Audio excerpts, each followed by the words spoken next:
नमस्कार and welcome to my YouTube channel English for all. This is Manish Rai. आज एक बार फिर से प्रस्तुत है वर्ग 12 के बच्चों के लिए very very important objective type questions की 8वीं वीडियो। जी, आज की वीडियो की मुख्य विशेषता ये है कि आज की वीडियो में टेक्स्ट बुक से तो क्वेश्चन हैं ही, साथ ही साथ ग्रामर से भी क्वेश्चन हमने इसमें इंक्लूड किए हैं। जी, आज की वीडियो में आपको 25 प्रश्न मिलेंगे। इनमें से कुछ प्रश्न टेक्स्ट बुक से हैं और कुछ प्रश्न ग्रामर से हैं। तो आज की वीडियो को शुरू से अंत तक देखें और आज की वीडियो के साथ प्रैक्टिस करें और अपनी तैयारी को अंतिम रूप भी दें। तो आइए, आज की वीडियो की शुरुआत होती है क्वेश्चन नंबर 1 से। बच्चों, अगर आप वीडियो देख रहे हो और वीडियो पसंद आ रही है और आपके लिए उपयोगी साबित हो रही है तो चैनल को सब्सक्राइब करना न भूलें। आइए पहला क्वेश्चन देखते हैं।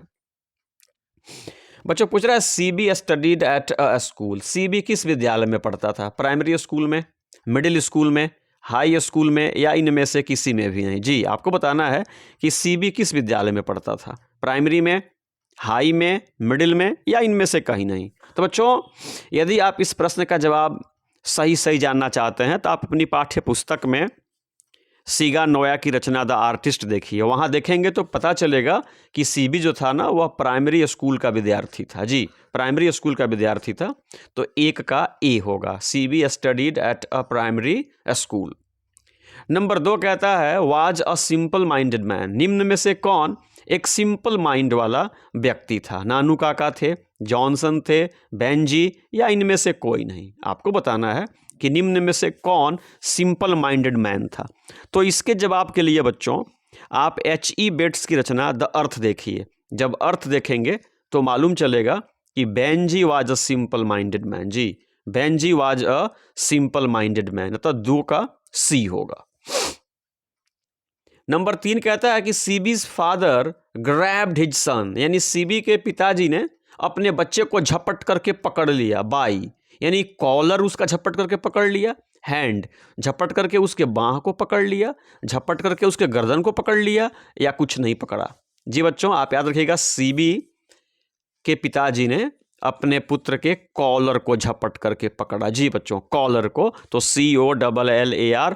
और इसके लिए भी आप सीगा नोया की रचना द आर्टिस्ट देख सकते हैं।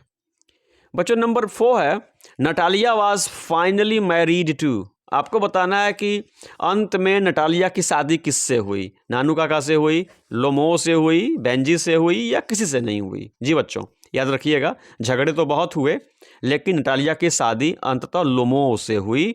तो 4 का बी सही होगा।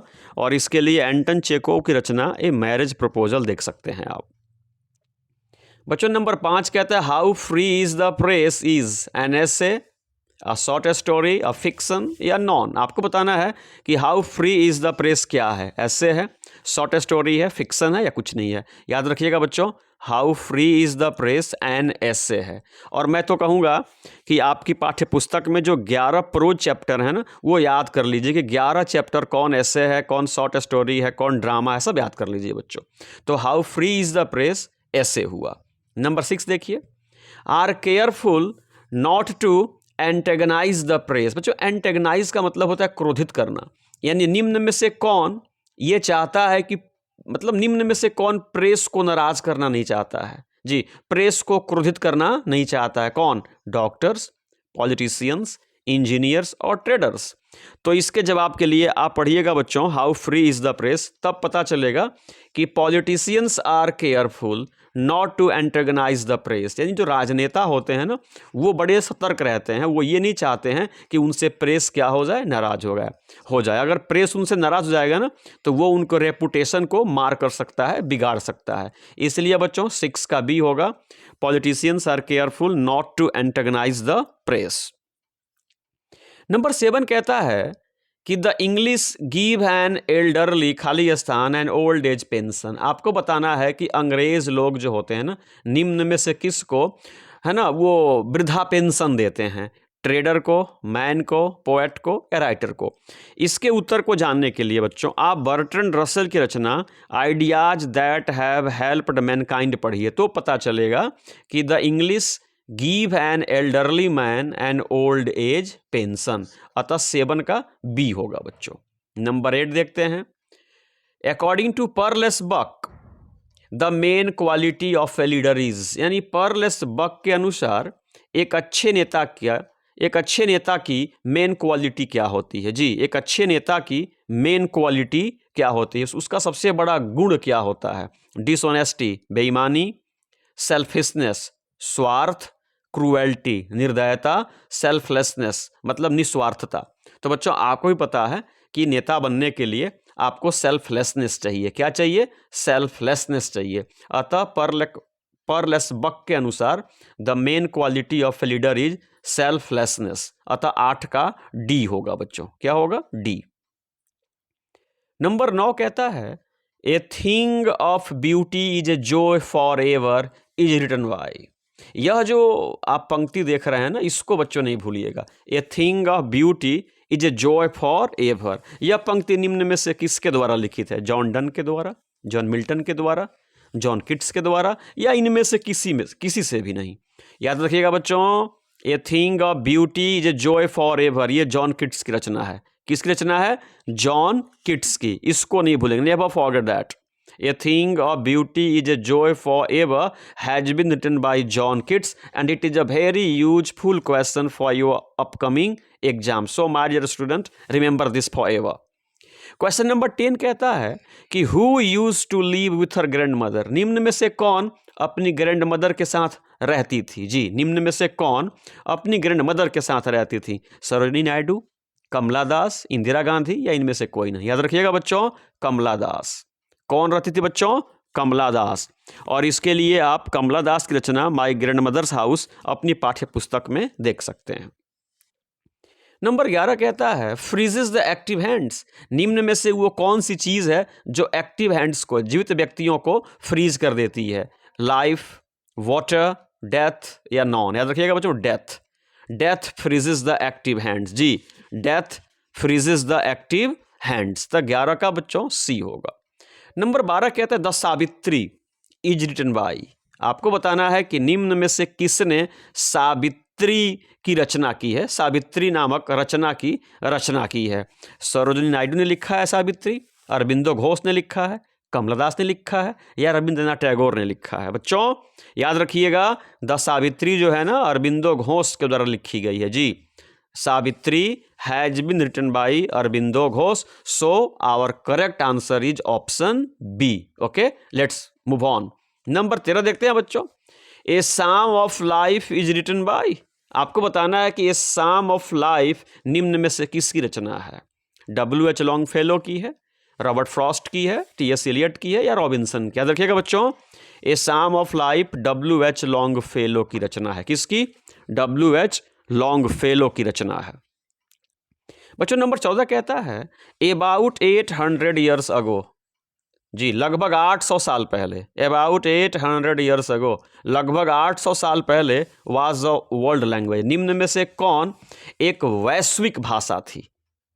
लगभग 800 वर्ष पहले निम्न में से कौन एक वैश्विक भाषा थी, एक वर्ल्ड लैंग्वेज थी? English, Latin, French, Chinese. बच्चों आप अंग्रेजी कभी नहीं कहेंगे। 800 साल पहले लैटिन जो थी ना, वह वर्ल्ड लैंग्वेज थी, उसको वैश्विक भाषा का खिताब प्राप्त था। जो खिताब आज इंग्लिश को प्राप्त है, 800 साल पहले वह लैटिन को प्राप्त था। अतः 14 का बच्चों बी होगा। बच्चों नंबर 15 कहता है कि which language is spoken by maximum number of people. आपको बताना है कि निम्न में से कौन सी भाषा दुनिया में सबसे ज़्यादा लोगों के द्वारा बोली जाती है। आपको बताना है कि निम्न में से कौन भाषा दुनिया में सबसे ज़्यादा लोगों के द्वारा बोली जाती है? English, Hindi, Chinese, Urdu. याद रखिएगा बच्चों, मैंड्रीन जिसको चाइनीज कहते हैं ना, चाइनीज भाषा जो है वह संसार में सबसे ज़्यादा लोगों से बोली जाती है। यहाँ पे अंग्रेजी कभी नहीं कहेंगे आप। बच्चों अब आइए ग्रामर सेक्शन की तरफ चलते हैं। नंबर 16 जो है ना, बहुत ही साधारण सा सवाल है। नंबर 16 कहता है कि सी ऑलवेज मी विथ बुक्स। आपके पास ऑप्शन है हेल्प, हेल्प्स, हेल्पिंग, या नॉन। नंबर 16 कहता है कि वह हमेशा किताबों से मेरी सहायता करती हैं जी। वह हमेशा किताबों से मेरी सहायता करती हैं। तो यह उनकी आदत है, और आदत दिखाने के लिए हम सिंपल प्रेजेंट टेंस का प्रयोग करते हैं, और सिंपल प्रेजेंट टेंस में हमेशा क्रिया का पहला या क्रिया का पांचवा रूप आता है। अतः सी सिंगुलर है, इसलिए हमारी क्रिया भी सिंगुलर होगी। अतः सही जवाब होगा helps. She always helps me with books, वह हमेशा किताबों से मेरी सहायता करती है। तो 16 का बी होगा हेल्प्स। बच्चों 17 कहता है कि हु खाली स्थान द ताज, ताज को किसने बनाया या बनवाया। तो बनवाया या बनाया, तो कहाँ जा रहा है बच्चों, सिंपल पास्ट की ये बात है जी। या किसकी बात है, सिंपल पास्ट की। और सिंपल पास्ट में V5 आता नहीं है, V1 आता नहीं है, V4 आता नहीं है, क्या आता है बच्चों, V2 आता है। अतः बिल्ड का V2 बिल्ट होता है, इसलिए 17 का सी सही होगा, हु बिल्ट द ताज। जी बच्चों क्या हो जाएगा, हु बिल्ट द ताज। 18 है चूज द करेक्ट वर्ड। यहाँ पे 4 शब्द लिखे गए हैं, एक की स्पेलिंग, एक स्पेलिंग सही है, बाकी 3 गलत है। वो सही कौन है बच्चों, डिक्शनरी, ये सी हो जाएगा, DICTIONARY। तो 18 का क्या होगा, सी सही हो जाएगा। इसी प्रकार से 19 देखते हैं बच्चों। 19 कहता है कि लर्निंग इंग्लिश इज नॉट खाली स्थान अपहिल टास्क, यानी अंग्रेजी सीखना कोई बहुत दुष्कर कार्य नहीं है। अपहिल टास्क का मतलब होता है दुष्कर कार्य। तो ए लगाएं कि एन लगाएं कि द लगाएं कि कुछ नहीं लगाएं। तो अपहिल को आप हिंदी में लिखेंगे तो ये ओ आया ना बच्चों, तो ये ओ से अह के बीच में आता है, इसलिए इसका साउंड बच्चों क्या हो जाएगा, वॉवेल साउंड। और वॉवेल साउंड के पहले आंखें बंद करके हम क्या लगाते हैं, एन लगाते हैं। तो यहाँ पे हो जाएगा learning English is not an uphill task. अतः 19 का बी हो जाएगा। 20 देखिए, Mount Everest is a peak. Mount Everest क्या है बच्चों, एक चोटी है जी बच्चों। तो माउंट एवरेस्ट के पहले ए करें कि एन करें कि द करें कि नॉन करें, ये सवाल है। तो बच्चों माउंट एवरेस्ट क्या है, एक सिंगल माउंटेन है जी बच्चों। याद रखिएगा, सिंगल माउंटेन के पहले कभी भी द का प्रयोग नहीं होता, कभी भी वहाँ पे आर्टिकल का प्रयोग नहीं होता है, इसलिए यहाँ पे क्रॉस होगा और आपका सही जवाब होगा डी, नॉन। जी बच्चों क्या हो जाएगा, नॉन। अगर ये रेंजेज ऑफ माउंटेन्स होता, ग्रुप्स ऑफ माउंटेन्स होता, तो फिर हम यहाँ पे द का प्रयोग करते हैं। लेकिन यह सिंगल माउंटेन है, तो सिंगल माउंटेन के पहले आर्टिकल्स का प्रयोग नहीं होता, इसलिए 20 का डी हो जाएगा। बच्चों 21 कहते थे जूरी खाली स्थान डिवाइडेड इन देयर ओपिनियन, यानी जूरी जो है वो जो पंचों की जो मंडली है ना, उनके विचार बंटे हुए हैं। तो बच्चों जब भी सब्जेक्ट के रूप में जूरी आए ना, तो वर्ब वर्णे के दौरान ख्याल रखिएगा। यहाँ देखिए देयर है, इसका मतलब ये हुआ कि यहाँ पे समूह के रूप में जूरी को नहीं लिया गया। जूरी मतलब अलग अलग व्यक्तियों की यहाँ पे चर्चा हो रही है, तो उनके ओपिनियंस क्या हैं, बटे हैं। तो ये देयर है, इसका मतलब हुआ कि यहाँ पे जूरी क्या है, प्लुरल है। तो जब ये प्लुरल है तो क्रिया भी प्लुरल होगी, तो यहाँ पे वेयर हो जाएगा। जी बच्चों जूरी प्लुरल है तो इज सिंगुलर है, होगा नहीं, वाज होगा नहीं, एम होगा नहीं, क्या हो जाएगा, वेयर हो जाएगा। The jury were divided in their opinion. Number 22 कहता है the mobile has me 10,000 rupees, यानी यह मोबाइल मुझे 10,000 में पड़ी है। कितने में पड़ी है, 10,000 में पड़ी है। तो बच्चों यह प्रेजेंट परफेक्ट का वाक्य है। तो प्रेजेंट परफेक्ट के बाद हमेशा सब्जेक्ट के बाद हैज आता है और हैज के बाद V3 आता है। तो कॉस्ट V3 है नहीं, विल कॉस्ट है नहीं, मे कॉस्ट है नहीं, ये कॉस्ट है। याद रखिएगा कॉस्ट का तीनों रूप एक ही होता है, कॉस्ट कॉस्ट कॉस्ट। तो यहाँ भरेंगे this mobile has cost me 10,000 rupees, यह मोबाइल मुझे 10,000 रुपये में पड़ा है। तो बच्चों यहाँ पे कॉस्ट होगा, क्यों, क्योंकि कॉस्ट का तीसरा रूप भी कॉस्ट होता है और यह वाक्य प्रेजेंट परफेक्ट का है। तो 22 का ए होगा। बच्चों 23 कहता है व्हाट इज द टाइम खाली स्थान योर वॉच, आपकी घड़ी में क्या बजा है। याद रखिएगा घड़ी में कभी भी इन टाइम नहीं कहेंगे, कभी ऑन टाइम नहीं कहेंगे, कभी टू टाइम नहीं कहेंगे, हमेशा क्या कहेंगे, बाय योर वॉच। आपकी घड़ी में क्या बजा है, what is the time by your watch. तो अभी घड़ी में 7 बजा है, तो मैं कहूँगा it is 7 bye my watch, मेरी घड़ी में 7 बजा है। तो घड़ी में हमेशा बाई होगा, इसलिए 23 का ऑप्शन बी हो जाएगा, बाई। और नंबर 24 कह रहा है बच्चों कि इफ़ आई वेयर रिच, अगर मैं अमीर होता, अगर मैं धनी होता, आई बाई एन आईफोन, तो मैं एक आईफोन खरीदता। तो इस प्रकार के बच्चों वाक्यों में जहाँ पे मतलब अनरियल कंडीशंस आ रहा हो, जहाँ पे इमेजिनेशन का भाव व्यक्त किया जा रहा हो ना, तो इस प्रकार के मेन क्लॉज में हमेशा वुड आता है। जी बच्चों मेन क्लॉज में हमेशा वुड आता है। तो इफ़ आई वेयर रिच, अगर मैं अमीर होता, I would buy an iPhone, तो मैं एक आईफोन खरीद लेता।